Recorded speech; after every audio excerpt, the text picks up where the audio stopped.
For 25 years, the International Space Station has been humanity's home in space. A place of breathtaking views, groundbreaking research, and exploration leading us on a path toward a future off our planet and on. Join us as we look back at the past year aboard one of history's greatest achievements, the International Space Station.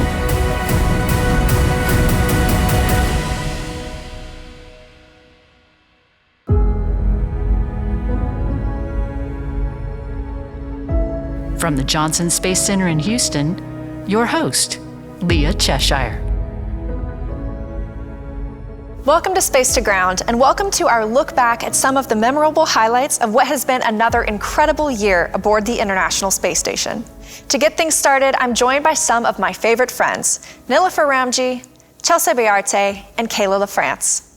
So let's start out talking about 2023 with something that started back in 2022, and that would be the record-breaking mission of Frank Rubio. Chelsea, can you tell us a little bit more about it? Yeah, so NASA astronaut Frank Rubio, he's a 2017 astronaut in the Turtle class. He was supposed to go up for about a 6-month rotation and ended up staying for 371 days, breaking the US consecutive record, which is just mind-blowing how much time he spent there. And liftoff, a sunset start to the mission of Rubio, Prokopiev, and Patelin to the International Space Station. A lot of things in life that have tremendous experiences, what you end up really remembering the most are the people, and that's been the case absolutely up here. And so being a part of this incredible team that gets to make this happen is pretty special. It was really admirable how Frank Rubio took this change in his mission in stride, and he continued to do the work that he was asked to do. You know, we were expecting to have another NASA astronaut up there at that time, but Frank Rubio just took on that work and continued chugging along every day as if it was the plan from the beginning. Yeah, I worked with him during a lot of the stowage operations that we do on board the International Space Station, and he was always upbeat. We never saw any type of frustration that the time was getting long and that he missed his family, even though we all know he did. And working with him was always a delight. It was, you wanted to hear him on the loops. You wanted to have a good day with him in mission control, and it was always a great time to work with him. I think one of the interesting things that you hear about Frank Rubio and his mission is that when they thank him, they also thank his family. The sacrifice that they had to make to be away from a family figure for over a year is it's just amazing. And it really shows how NASA's bringing in together the people that work here, but also the extensions of them across the board. So this is a feel-good story, and learning from this mission is actually preparing us for going beyond, going to the moon, going to Mars. So these long duration missions that come up ever so often really help us learn and understand the human body, but most importantly, what we've been talking about, the effects of isolation on us. It has to be hard being away from Earth. I know a lot of astronauts say that they miss rain, they miss fresh foods, but they do every now and again get cargo missions, right? Of some treats. I know the end of the year holidays, they're getting like pumpkin spice cappuccinos, they're getting some fresh tomatoes and cheeses. Yeah, every crew member has a certain amount of cargo space that is reserved for just them. They also get kind of surprise packages with every new vehicle that goes up. And the family can submit their favorite candy or some other treats for them. Fresh fruit and fresh vegetables are always sent up as well. And the crew always looks forward to that. It kind of gives them a fun day. So speaking of cargo missions, we had several launches this year, including SpaceX's Dragon spacecraft on cargo resupply missions, as well as Northrop Grumman's Cygnus spacecraft, and of course the Roscosmos Progress spacecraft as well. So it was a very busy year for traffic on the International Space Station too. Yes, we had 12 vehicles altogether, if you count all of those, for just cargo alone. The 6 vehicles that came up through the US side brought over 42,000 pounds of cargo to the International Space Station. And of course, those aren't the only launches that we saw this year. We also saw the arrival and departures of some new crew members, some of whom had never been to the space station before. It was their first space flight. At the beginning of the year, we saw the departure of Crew 5, the launch of Crew 6, and then later on in 2023, the return of Crew 6 and the launch of Crew 7. Yeah, we've had a lot of newbies fly to space. So we were just talking about Frank Rubio. He's in the 2017 astronaut class. They call themselves the Turtles. We had some other turtles flying as well, Jasmine Mogbelli and Laurel O'Hara. They also flew to the space station for the first time. And Woody Hoberg, he flew with Steve Bowen just before them with Crew 6. So it's been exciting seeing a lot of first-time flyers kind of experience the space station for the first time. And we also had some international crew members as well. So having international crew members is so critical. We can't do this work without the whole team. And so being able to see the excitement of new nations when they have an astronaut or a payload in space, I think is really rewarding. Exactly. It's what really makes the International Space Station international. With the signing of the Artemis Accords right now and exploring the moon, the international component is necessary with space exploration.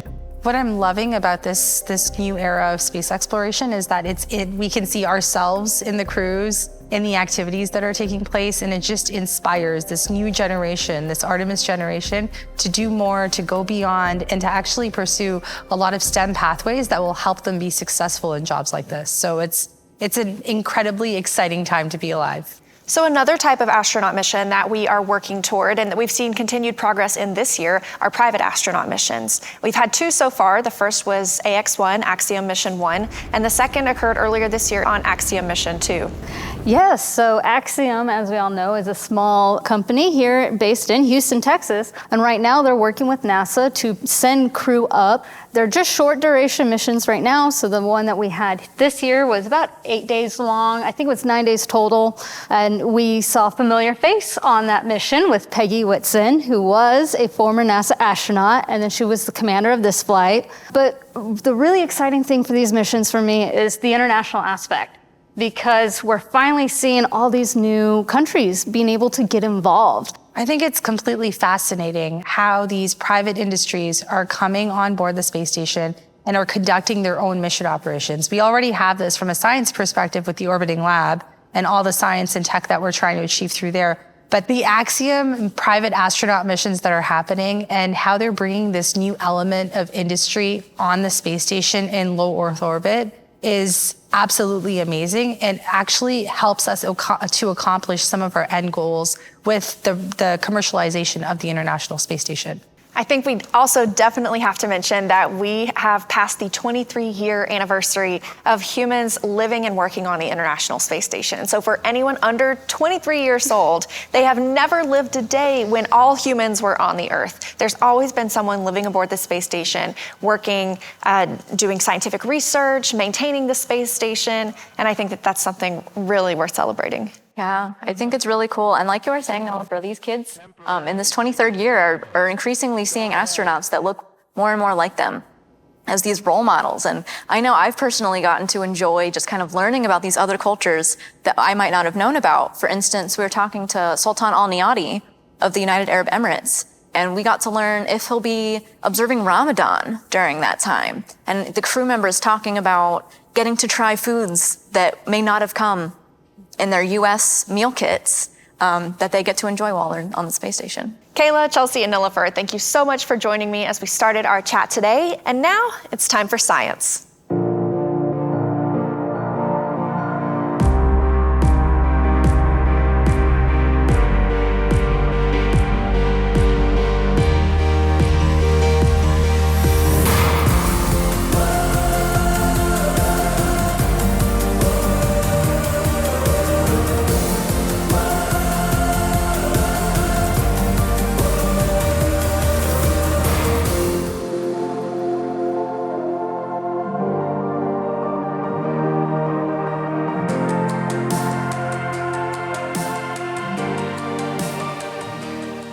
I'm now joined by some more familiar faces. Shaniqua Vareen and Jaden Jennings are now here along with Kayla LaFrance. So we were just looking at the science on the International Space Station. Jaden, was there anything that stood out to you this year in science that was conducted? Yes, so actually we 3D bioprinted our first human knee meniscus on the International Space Station, which was a huge achievement in the science community. This was out of a company at Redwire Space. One of the most common orthopedic injuries that we see on the ground is a torn meniscus. The meniscus cannot be replaced, but it can be surgically repaired or removed. So earlier this year in the biofabrication facility, the first human knee meniscus was successfully printed. And the coolest part to me is that gravity is not a factor in this environment. So that was something I thought was just a really awesome. So that is a lot of fascinating research that happened on the inside of the International Space Station. But of course, as we all know, there is always quite a lot of work going on outside of the International Space Station as well. And I'm talking about spacewalks. We had quite a few spacewalks this year. NASA astronauts Woody Hoberg and Steve Bowen installed the new ISS rollout solar array, augmenting the power to the station. We also had another important spacewalk this year. That was Laurel O'Hara and Jasmine Mobelli. Right. They were preparing to install a future International Space Station rollout solar array. They also repaired one of the current solar arrays, one of the originals on the space station. And again, those IROSAs are really helping us pave the way for future missions. That's just one way that the International Space Station is being used. We also are looking at some of the technology that can be done outside the station. There's a few experiments that are in the vacuum of space that have been put out there, testing different materials and how they hold up in radiation environment and the extreme temperatures that we have. We are working on tech demos that are new systems that we can see being used for Artemis and Mars missions in the future. We have new CO2 scrubbers called 4-bed CO2. We have a new water dispenser unit that they are testing just to see if we can have one that's more reliant. Can we have better water cleaning? Can we have urine processing that's even better? We've updated that recently with a new brine processor assembly that takes even more water out of your urine. So another thing I want to touch on is how we share this message with everyone. We have a really exciting social media presence that I hope everyone gets to follow and see all of the imagery that comes down from the astronauts. Jaden, as our social media manager, did you have any big highlights this year? Oh yeah, well, not only just for me learning how we operate and learning more about the International Space Station, but just being able to see the crew members put their own twist on their experiences. So for example, with Crew 6 with Woody Hoberg, a lot of times he would send videos down to us and he would say, hey, can you look at these and see what you think? And I just thought they were so phenomenal that he gets to share this messaging and walk us through the space station, walk us through an AstroBee experiment from his point of view and explain to the viewers, hey, this is what I'm working on, this is what's going on the space station this week. This is actually a cylindrically shaped airlock that we have the capability to put small payloads inside of and send them out to space. Another good example of someone who loved social media was astronaut Al-Nayati. He was very active on his social media account and was able to participate in a lot of astrophotography, which is what a lot of our NASA astronauts did as well. And astrophotography helps us see the vantage point that we wouldn't be able to see here on Earth. So whether that's helping with weather or climate, I know that what I thoroughly enjoyed was looking at the pictures that they'd send of city skylines at night or the auroras that they would capture. And I know Josh Cassada got a really nice aurora picture that went viral on social media that was really nice to see. Not only can the International Space Station give us a beautiful view of what's on the Earth, we also get a pretty amazing view of the International Space Station ourselves with the naked eye. We've got the new Spot the Station app that's available now. Yes, so the Spot the Space Station app is so new and we're excited. It just dropped recently. So basically you can have Spot the Station and the International Space Station at your fingertips. So if you want to go outside and look overhead when it's flying over your hometown, you can sign up for alerts. You can submit pictures and video. We'll be on the lookout for those on social media, and it's available on Androids and iPhones. And in addition to the Spot the Station app, we also have released NASA Plus, which is our new streaming service, totally free, packed with awesome mission coverage as well as some features as well. So hope everyone gets a chance to check that out. Shaniqua, Jaden, and Kayla, thank you again for sitting down with me and talking about some of the highlights this year on the space station. Now let's move on and talk to one more member of our family. For over 6 years, Ana Cristina Olvera has been the host of Espio Atera, which is a version of Space to Ground available for the global Spanish-speaking audience of nearly 486 million people. She joins us now from Mexico City. Hola, Ana. Hi, Leah. It's great to be here with you in Space to Ground today.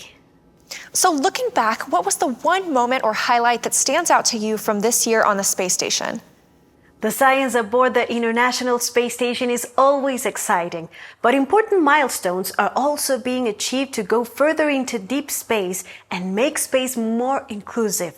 One of my favorite moments was the second commercial mission by Axiom, where 2 astronauts from Saudi Arabia embarked on a 9-day mission with significant scientific experiments and numerous outreach activities, connecting from space to their home country. Another highlight of this year is the spacewalk conducted by Jasmine Mockbelly and Laurel O'Hara, making the second pair of women to perform an all-female spacewalk on the International Space Station, following Christina Koch and Jessica Meir.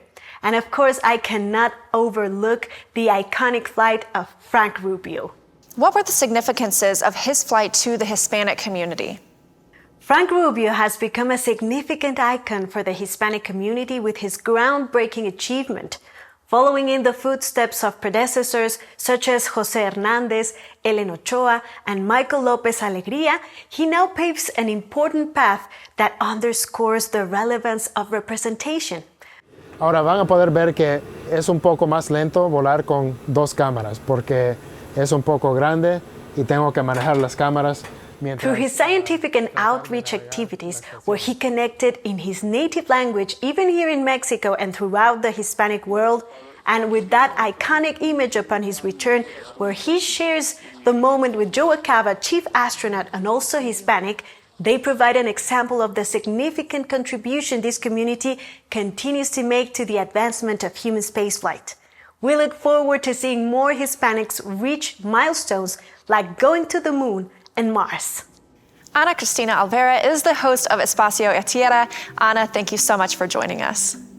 It has been my absolute pleasure. Here's for more adventures together in 2024.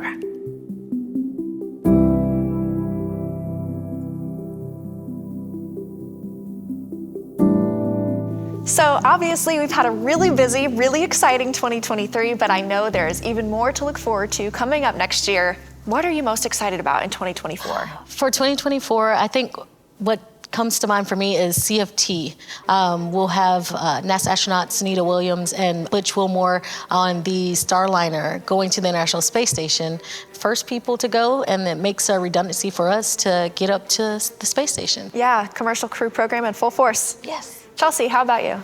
So I think I'm most excited for NASA getting 10 new astronauts into the astronaut corps. So we have our astronaut candidates who've been training all year long, and in 2024, they're gonna become flight certified astronauts. I can't wait for that. Jaden, how about you? I'm really looking forward to the TRAPPIA crew on site at Johnson Space Center exiting the habitat and the research that we gain from their mission, applying it to future long-duration missions. I'm also looking forward to the future spacewalk selfies that we'll get for social media. Nilüfer, anything special in 2024? I think just this increase of crew and cargo traffic that we're seeing across the board, seeing new crew members come on, really bringing that international element to the International Space Station. All right, Kayla, wrap us up. I'm really excited for the new cargo vehicles coming up. We have Sierra Space bringing their first flight of their cargo Dream Chaser, but also JAXA, our international partner, bringing the new HTV-X, which is a key component also for future Artemis missions. So I'm very excited to see those come to the ISS and where we're going to see those go in the future. Well, believe it or not, you all took my answers from what I'm looking forward to in 2024. And thank you all so much for joining us as we reminisced on what an amazing year we've had. Thank you. Thank you. Thank you. And that's it for our look back on the past year as we celebrate a quarter-century of operations on the International Space Station. From all of us, we wish you a happy and safe new year. Thanks for watching.